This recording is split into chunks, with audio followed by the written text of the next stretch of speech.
पसंद आता है because of the possible tailwinds और वो पूरा है ऑटो स्पेस। कल कई सारी रिपोर्ट्स आई थी अगस्त के ऑटो एस्टिमेशन को लेकर, स्टॉक्स रिएक्ट कर रहे थे और ऑटो नंबर्स भी आने हैं।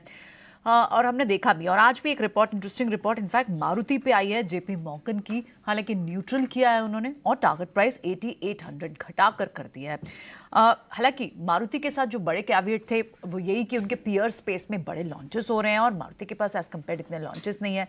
उनके जिम्नी और इनफैक्ट इस पर हमने कुछ दिन पहले एक व्यू भी लिया था जब हमारे साथ मैनेजमेंट थे कि जिम्नी और फ्रॉनिक्स का रिस्पॉन्स कैसा आया, लेकिन एक चैलेंज तो है पूरे एक स्पेस पर। और यही चैलेंजेस कहीं ना कहीं सजेस्ट भी कर रही है ये रिपोर्ट कि चैनल चेक से लग रहा है कि जो होलसेल वॉल्यूम जो प्रिंट्स है वो स्ट्रांग होंगे, मार्केट शेयर तो इंप्रूव होगा, लेकिन जो कंसर्न है वो आ रहा है कंपटीशन लॉन्चेस से। इस रिपोर्ट को कैसे एनालाइज करना चाहिए मयूरेश? ऑफ कोर्स ये स्पेस काफ़ी क्राउडेड भी हो गया है। हालांकि एसयूवी, सेडान, ये दोनों बड़ी डिफरेंट कैटेगरीज है और एसयूवी जो प्रीमियमाइजेशन हमने एसयूवी में देखा है वो एक अलग, of course it's not debatable, उसमें हमने वो प्रीमियम भी देखा है, उन स्टॉक्स को मिला है। मारुति के लिए जो चैलेंजेस हैं और इस पर अब ये रिपोर्ट, टारगेट प्राइस आपको क्या सरप्राइज कर रहा है?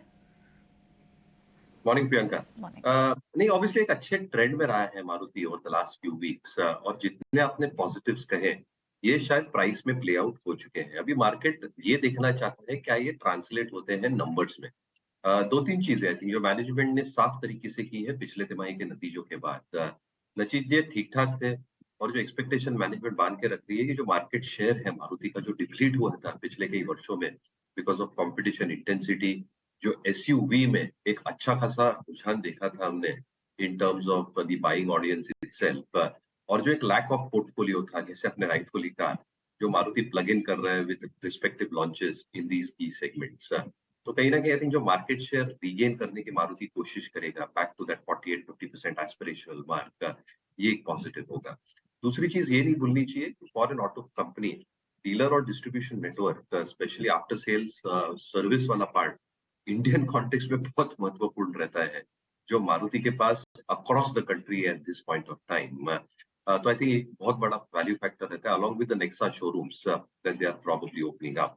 तीसरा आई थिंक जो इंडस्ट्री रिलेटेड दिक्कत थी in terms of semiconductor, those issues largely have behind us, और इनपुट कॉस्ट का जो इन्फ्लेशन हमने देखा था that has moderated to a large bit, which means जो इबिटा मार्जिन की स्टेबिलिटी है that can probably go through. आज जो ऑर्डर बुक इनके पास है, आज जो कंसर्न्स थे in terms of royalty payments as well, surrounding its payment, surrounding its parent, और जो एक्सपोर्ट अपॉर्चुनिटीज उभर के आती है मारुति के लिए, मुझे लगता है आई थिंक एक स्टेबल टॉप लाइन और अर्निंग्स ग्रोथ ये कंपनी रिपोर्ट कर सकती है। बैलेंस शीट तो स्टेडी है ही, इसलिए जिनके पास है बिल्कुल बने रहना चाहिए। I will not be surprised अगर ये स्टॉक 5 डिजिट पे। सुरेश जी, बहुत शुक्रिया आपका। स्वागत है आपका 18 स्वदेश पर।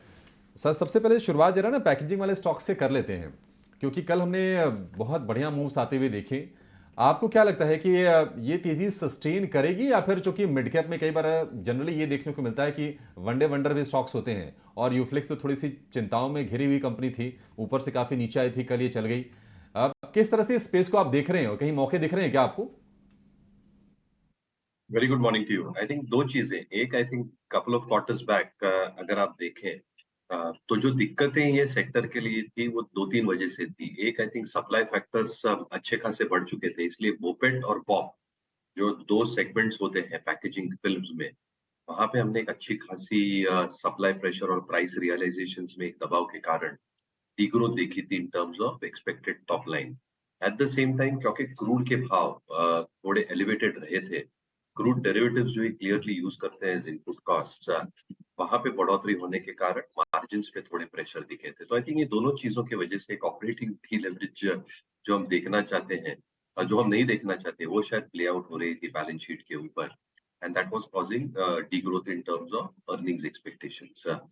मेरे हिसाब से आई थिंक जो मोमेंटम आ रहा है वो भी दो वजह से आ रहा है। एक आई थिंक जो क्रूड में थोड़ी स्टेबिलिटी दिख रही है, एक जो इनके हाई कॉस्ट इन्वेंट्री है, ये शायद डिप्लीट हो जाए, and the other inventory will now probably start happening at a much reasonable cost. और दूसरा I think because of recessionary and demand factors globally, जहाँ पे डिमांड थोड़ी थम सकती है, जो सप्लाई हम सोच के चल रहे थे कि बहुत एक्सेसिव क्वांटिटीज में, एक्सेसिव मात्रा में बढ़ेगा, वो शायद इतना ना हो। और इसके लिए आई थिंक जो कैपेसिटी यूटिलाइजेशन है काफी फर्म्स की, वो शायद बढ़ सकती है।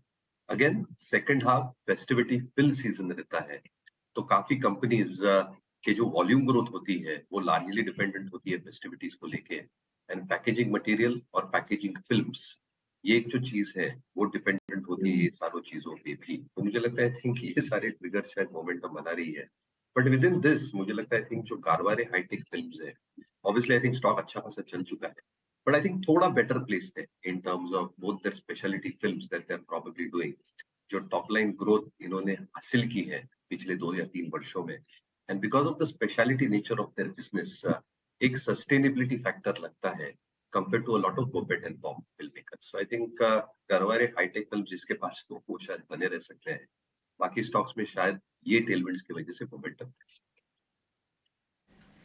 ठीक है, और राइट, ये स्टॉक आपको पसंद आता है because of the possible tailwinds.